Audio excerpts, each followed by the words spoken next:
Hey y'all, this is Miss Welch. This video is going to be about the skin, specifically the layers of the skin.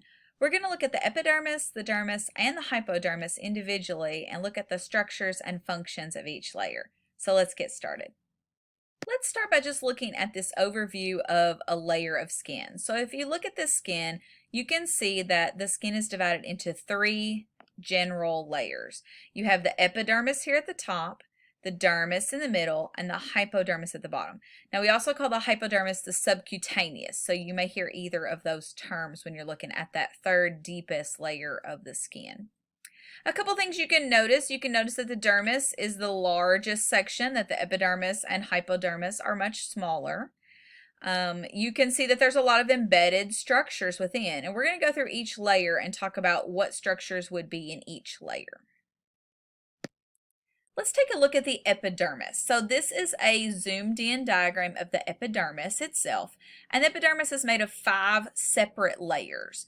So it's pretty complex. If you look at the layers going straight down, we call the layers stratums. So it's the stratum corneum, lucidum, granulosum, spinosum, and basal.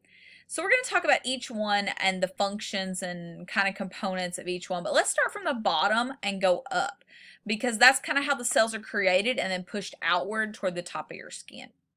So this innermost layer is the stratum basale, and so it has 3 main cell components. First of all, the basal cells. Basal cells are actually stem cells, and those create more cells, right, so that you can have your skin replenished. One of the main cells they make is keratinocytes, and we're going to talk about that as we get farther up in the layers. So you have basal cells. You also have melanocytes. So look at this cell here. A melanocyte is a cell that makes melanin. And so you probably have heard of melanin before. Melanin is the pigment in our skin. We actually all have about the same number of melanocytes. It's just the genetics that code how active those melanocytes are and how much melanin you produce based on your genetics, your environment, how much time you spend in the sun, that decide how much melanin you create, and that makes those darker shades of pigmentation. You also have Merkel cells, and so those show up here as these blue kind of cells in this diagram. Merkel cells are tactile receptors, so they are responsible for fine touch. You see this nerve cell going down that's going to go from your skin all the way to your brain eventually and send that sensory information. Merkel are the ones responsible for very, very light touch sensations. So they're highly concentrated in fingertips, lips, genitals, places that can interpret and feel very light touch sensations. You have them everywhere, but they're spread out more in other locations. And in those places, they're very compactly located so that they can interpret fine touch sensations. So once cells have been made by the basal cells, so the basal cells are pumping out keratinocytes, and keratinocytes then are pushed upward into the spinosum. So you see keratinocyte here. All these cells are basically keratinocytes. There's some different varieties and some different things interspersed, but that's the basic core types of cells there. The spinosum is 8 to 10 layers thick, and those keratinocytes are going to start making keratin in this layer and then really make a bunch as they go up farther. Keratin is a waterproof protein. That's what makes your skin not just suck water in and you swell up like SpongeBob every time that you get in the bathtub. So keratin is a very tough, waterproof protein structure that is secreted from these keratinocytes. It's called spinosum because it looks spiny if you stain these cells, and the spiny look is actually desmosomes. Desmosomes are cell junctions where, so this kind of looks spiny because the cell junctions are interlocking the cells together, and that helps create strength and connectivity between the cells. So that's a type of cell junction between the different layers, and that's why the spinosum was decided to be called spiny, because they saw that when they stained the cells under the microscope. There's another type of cell in the spinosum. It's not really labeled here. It's the Langerhans. So Langerhans cells are macrophages. And of course, macrophages engulf things, and so they're pretty large cells that can engulf any bacteria, worn out particles, etc. And think about how important that is for our infection control.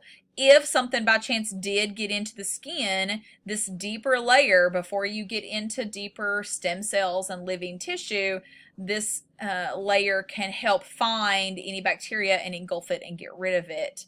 So you've kind of got some bodyguards hanging out in the spinosum layer. The next layer is the granulosum, and you can see they got all the polka dots here because it looks kind of grainy.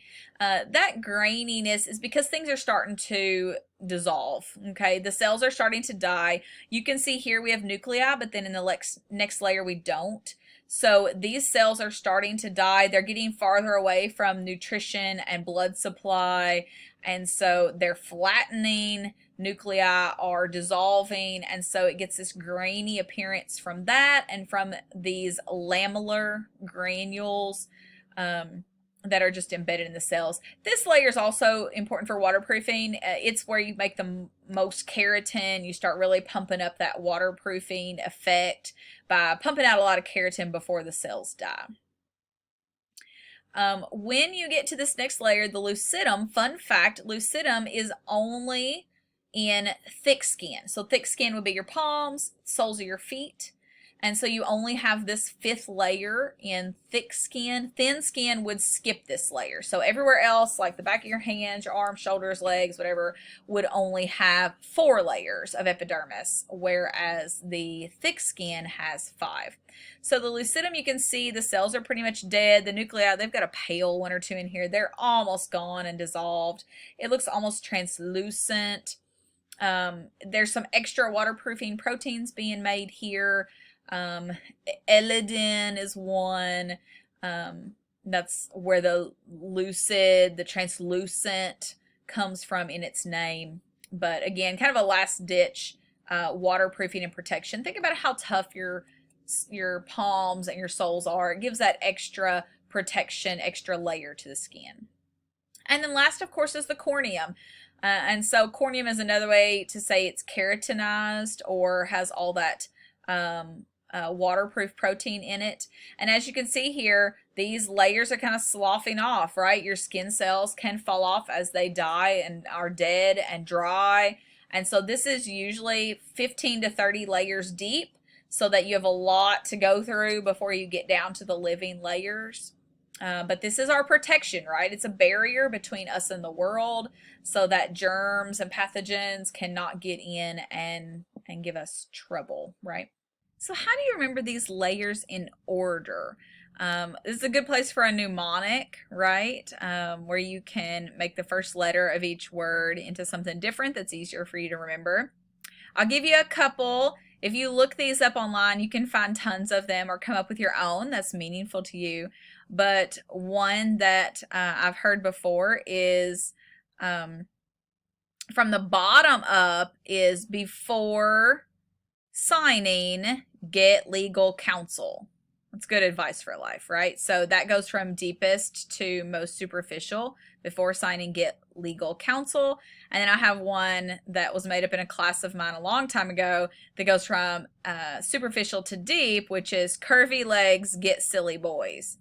So there's a couple for you, and you might come up with your own that helps you remember these layers in order. Just make sure that you remember which orientation, whether you're going from superficial to deep or the other way around.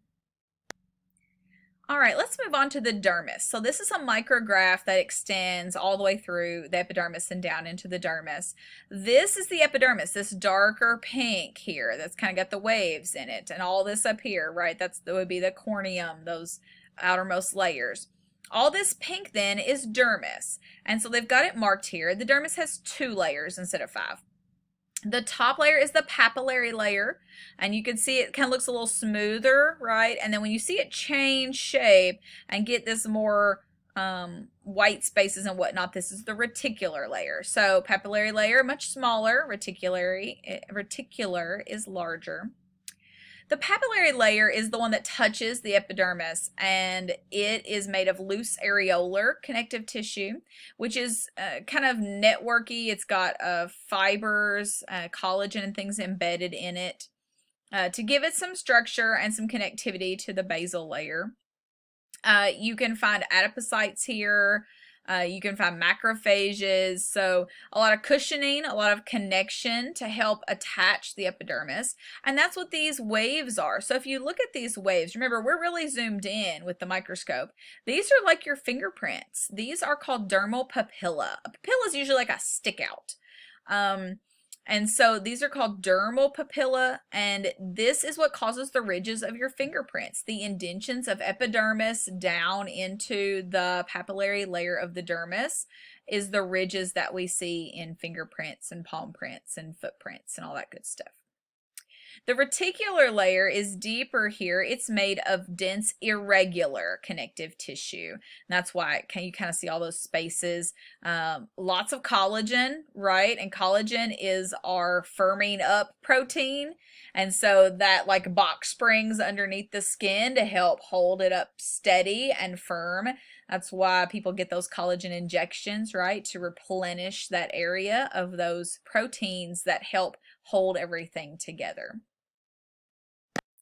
Okay, let's talk about the structures in the dermis. So first, you have hair, right? And so the hair follicle is embedded in the dermis. You have the root at the bottom. You have the shaft of the hair that extends outward. And each of those hair follicles also has sebaceous glands attached. So those are your oil glands. And so they secrete oil directly into the same place as the hair, into that follicle, and it comes out with the hair shaft. So you're kind of oiling your hair from the inside. There are other glands in the dermis as well. So you have sweat glands. These are eccrine sweat glands. Eccrine secrete directly to the surface, and those are your temperature regulation sweat glands. That's the perspiration that cools you down.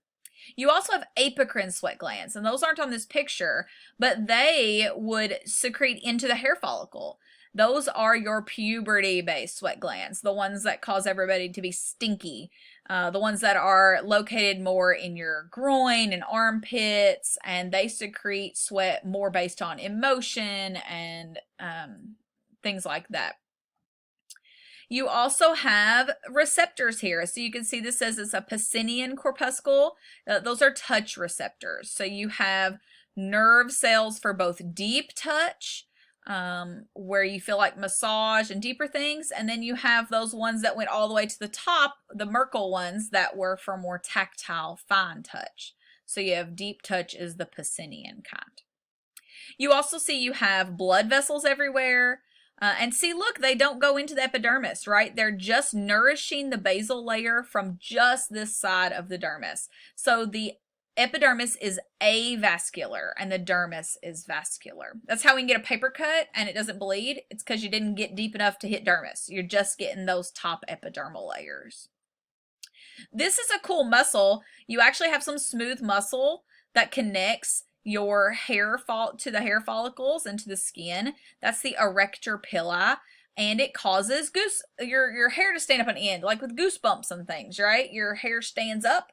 And so when you're excited or scared or cold, then the erector pili can contract and cause the hair to stand up taller. And so that's got to be a smooth muscle because it's involuntary, but you do have that ability. You can see a lot of adipose. There's some in the dermis, but most of it is down here in the hypodermis. And then hypodermis or subcutaneous really just has all those deeper structures. Lots of fat. It's going to connect to the muscle layer underneath. So if you've ever seen chicken or something, right, there's fat right above the muscle. And so there's a lot of adipose tissue there in the hypodermis. There are the bigger blood vessels. So these are more capillary. And then you have the bigger veins and arteries that are going to start extending back down toward the cardiovascular system. And then you have all the ends of those neurons and things that are then going to, again, keep traveling deeper inward to meet up with the bigger structures. All right, that was our overview of the layers of skin. Thanks for watching.